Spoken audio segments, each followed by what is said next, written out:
ಶ್ರೀಮಾತ್ರೆ ನಮಃ. ಚೈತ್ರ ನವರಾತ್ರಿ ಅಥವಾ ಗುಪ್ತ ನವರಾತ್ರಿ ಅಥವಾ ಲಲಿತ ನವರಾತ್ರಿ ದಿನಾಂಕ 19ನೇ ತಾರೀಕು ಶುರು ಆಗುತ್ತೆ. ರಾಮನವಮಿ ದಿನ ಪೂರ್ಣಗೊಳ್ಳುತ್ತೆ. ಅಂದರೆ 19ನೇ ತಾರೀಕಿಂದ 27ನೇ ತಾರೀಕುವರೆಗೂ ಇರುತ್ತೆ. ಈ ಪೂಜೆ ಮಾಡೋರು ಕಲಶ ಇಡೋ ಪದ್ಧತಿ ಇದ್ದರೆ 19ನೇ ತಾರೀಕಿಗೆ ಕಲಶನ ಇಟ್ಕೊಳ್ಬೇಕಾಗತ್ತೆ. ಅಖಂಡ ದೀಪ ಇಡೋರು 9 ದಿನ ಇಟ್ಕೊಳ್ಬೇಕು. ಲಲಿತಾದೇವಿ ಫೋಟೋ ಇದ್ದರೆ ಇಡಬಹುದು, ಇಲ್ಲ ಬೇರೆ ಯಾವುದೇ ದೇವಿ ಫೋಟೋ ಇದ್ದರೆ ಇಟ್ಕೊಳ್ಬೋದು. ಲಲಿತಾದೇವಿ ಫೋಟೋ ಇಡಲೇಬೇಕು ಅಂತ ಇದ್ದರೆ ಪ್ರಿಂಟೌಟ್ ತೊಗೊಂಬಂದು ಇಟ್ಕೊಳ್ಬಹುದು. ಮನೆ ಮೇಲೆ ರಂಗೋಲೆ ಹಾಕಿ ಫೋಟೋ ಇದ್ದರೆ ವಿಗ್ರಹ, ಶ್ರೀಚಕ್ರ ಇದ್ದರೆ ಅದನ್ನು ಇಟ್ಕೊಳ್ಬೋದು. 2 ದೀಪ ಮತ್ತು ತುಪ್ಪದ ದೀಪನ ಇಟ್ಕೊಳ್ಬೇಕು.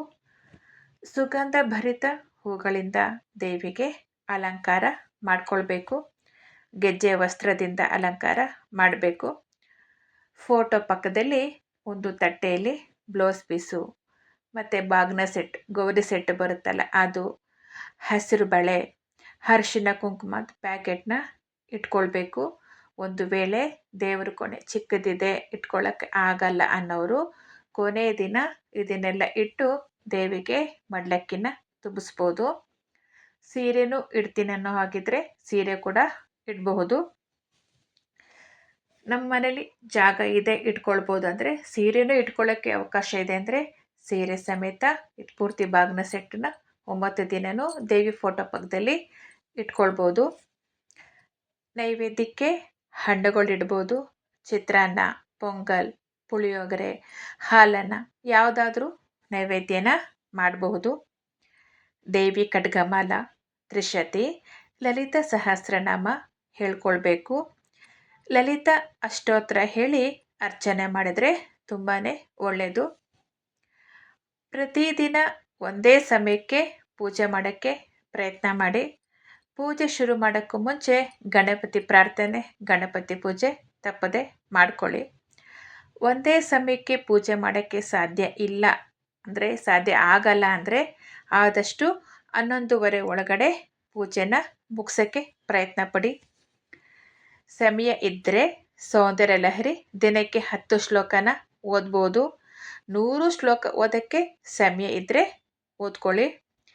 ದೇವಿ ಮಹಾತ್ಮೆ ಪುಸ್ತಕ ಇದ್ದರೆ ದಿನಕ್ಕೆ 1 ಅಧ್ಯಾಯನ ಓದಬಹುದು. ಪುಸ್ತಕ ಇಲ್ಲದಿದ್ದರೆ ಆದಷ್ಟು ದಸರಾ ನವರಾತ್ರಿ ಒಳಗಡೆ ತಂದಿಟ್ಕೊಳ್ಳಿ. ಆ ಸಮಯದಲ್ಲಿ ಓದಿದ್ರೆ ತುಂಬಾ ಒಳ್ಳೆಯದು.